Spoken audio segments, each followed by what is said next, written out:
पूछते हैं जूझ मजूझ के बारे में। हमें कैसे पता है कि ये रशिया और अमेरिका के बारे में है कि ये दोनों जूझ मजूझ है? जूझ माजूझ के मुतालिक तो बाइबल में भी पेशगोई है और उसमें वजाहत है कि जूझ से माजूझ से मुराद रूस है और उसकी निशानी बताई है रीछ। और ये कहा है कि यार तू जब खुदा के खिलाफ खड़ा हो जाएगा तो मैं तेरी थोथनियों को अपनी बंसरी से मारूंगा। बंसरी से मुराद ये नबूवत का शिकार होगा।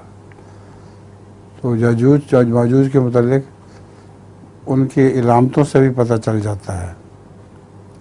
उन्होंने दुनिया को फतह करना था समंदर की लहरों के ज़रिए चढ़ाई करके।